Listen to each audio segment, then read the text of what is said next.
Hey, welcome to the Faithfully Confident podcast with Christian confidence coach Courtney Berry. That's me. This podcast was created for those of you who God called to become entrepreneurs and you desire the confidence to pursue a business. If you're starting on your journey and want to learn all things faith, confidence, marketing, and sales, you are in the right place. If you enjoyed today's episode, share this episode on your social and tag me at SheBloomsFaithfully on Instagram. I'll catch you later and enjoy today's episode. Oh, and don't forget to subscribe.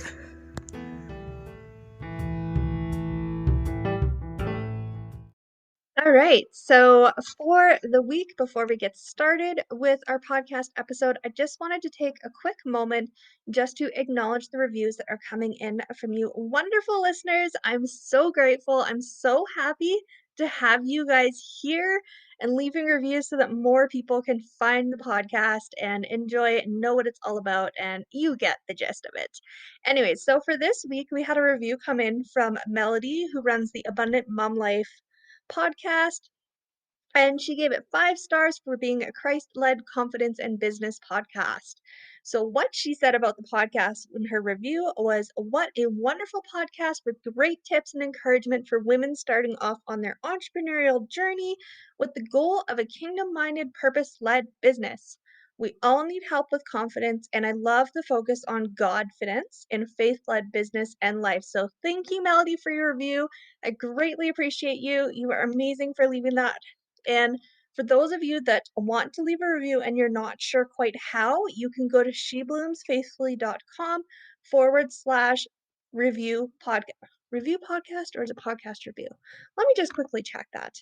Review podcast. So we're doing this messy today, guys. All right, so shebloomsfaithfully.com/review podcast.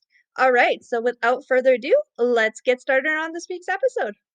Hey guys, I hope you're having a fabulous weekend. I'm just in my car. I just finished shopping, so I'm just about to package up a bunch of stuff for my clients and ship out some stuff to them, and I'm so excited.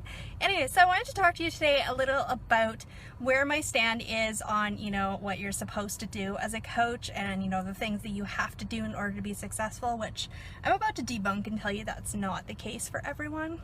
It's definitely not the case for me because I'm stubborn. I don't like, if there's an easier way, I'm gonna do it. And I have done so many different things different than other coaches. Like, I stopped doing discovery calls and I still sign clients. I started doing paid calls, I still sign clients. I signed clients when I didn't even have a website. I didn't have a sales page. Like, you just need to do you. Like, you do you. You do what works for you. You follow your heart and what makes sense to you.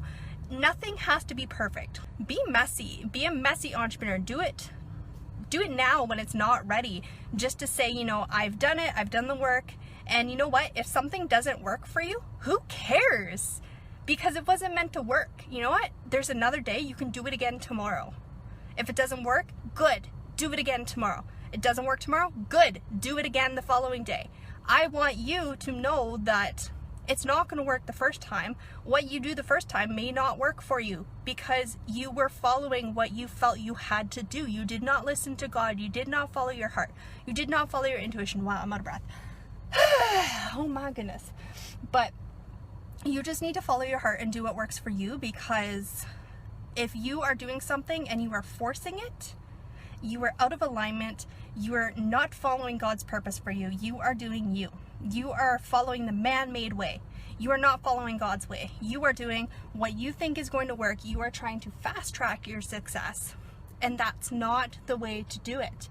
And I will tell you right now, I have had clients in the past who were unsuccessful because they felt like they had to do discovery calls, but deep down they hated doing them. They felt so uncomfortable. They were they were dreading hopping on their calls, and that just broke my heart. I'm like, honey, you don't have to do discovery calls. If you don't want to do something, then don't do it. If you don't want to do it and it does not feel right for you, then don't do it. But if you're not doing it because it's not ready yet, you are holding back. You are denying your audience, your potential clients, the people that need your services, need your work, because you feel you're not ready yet. but you are ready. I will tell you right now that you are as ready as you are ever going to be. You just need to take that first step. So get out of your comfort zone. Go do the things that you want to be pursuing. Just do it. Be messy. Get out there and actually do the dang thing. If you made it this far in the episode, I wanted to take a moment and just personally thank you and share truly how grateful I am for your support. I really do appreciate you more than you know. And if you'd like to show more support with the podcast, please share it with others so they can find it, post about it on social media, and don't forget to tag me at SheBlooms I love to connect with my listeners and hang out with you guys on Instagram. It would also mean a lot to me if you took a moment and left a 5-star review and rating. Thanks again, and I will see you next week.